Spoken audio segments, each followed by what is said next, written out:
CSM logistic विभाग Tata steel पक्षरु सड़क सुरक्षा सचेतनता कार्यक्रम अनुष्ठित। टाटा स्टील कलिंगनगर अधीन सीएसएम लॉजिस्टिक विभाग तरफरु दानगदी बुद्धराज विद्यापीठ आनुकूल्य पिलामानकु नै 36तम सड़क सुरक्षा मास उपलक्षे एक सचेतनता कार्यक्रम अनुष्ठित हो जाई अछि। एही कार्यक्रम रे लॉजिस्टिक विभाग मुख्य सत्यप्रकाश, परिचालक मुकेश प्रधान, एआईसी सभापति नवीन मस्करा प्रमुख जोगदेई पिलामानकु सड़क सुरक्षा उपरे एक सचेतनता वार्ता देवा सह विभिन्न प्रतियोगिता रे कृति अर्जन करिथिबा छात्र छात्री मानकु सर्टिफिकेट प्रदान करा जाइथिला। किछि दिन तले सामान्य असावधानता हेतु सड़क दुर्घटना रे स्कूल छात्री अर्चिता बेहेरांकर मृत्यु परे चक्षुदान करिथिबारु समस्ते एक नीरव प्रार्थना करिबा सहित तांको परिवारर एभली एक महानता कार्य पई तांको परिवार को कंपनी तरफ उपहारटीए प्रदान करा जाइथिला।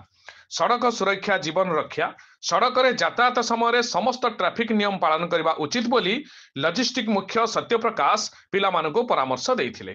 पिलामानक भितरे एभली एक सचेतनता कार्यक्रम पाई स्कूल समस्त शिक्षक शिक्षयित्री और पिलामाने प्रशंसा करिथिले। मेरा नाम सत्यप्रकाश है। मैं टाटा स्टील में आउटबाउंड लॉजिस्टिक का हेड हूँ और लॉजिस्टिक एक ऐसा जरिया है जहाँ पे हम लोग हेवी व्हीकल्स का परिचालन का ध्यान रखते हैं, चाहे रेल से हो और रोड से। और हम लोग आज यहाँ पे जो आए हैं ये रोड सेफ्टी का महीना हम लोग कर रहे थे और ये हमारा प्रयास था कि हम बच्चों के साथ इन्वॉल्व हो सके, उन तक अपनी बातें पहुँचा सके। और इस स्कूल में आना हम लोगों के लिए बहुत ही सुखद एक्सपीरियंस था एंड हम लोग काफ़ी थैंकफुल हैं स्कूल एडमिनिस्ट्रेशन और लॉजिस्टिक्स के जो सीएसएम टीम है उनका, जो उन्होंने ये जगह निर्धारित किया और यहाँ पे हम लोगों ने ये कार्यक्रम किया। मेरा नाम सिमी महानंदिया, बुद्धराज सरकारी विद्यापीठर नवम श्रेणी छात्री। लॉजिस्टिक डिपार्टमेंट टाटा कंपनी तरफ एक रोड सेफ्टी वीक उपरे एक सभा कार्य अनुष्ठित होइथिला एवं एथिरे हमकु आसीथिबा से माने हमकु विभिन्न प्रकार रोड सेफ्टी उपरे बुझाई कहिथिले। तबे आमे रोड सेफ्टी रो नियम गुडी मानि चलिबा एवं हमर गुरुजन मान कथा मानि आमे रोड सेफ्टी उपरे सतर्कता अवलंबन करिबा।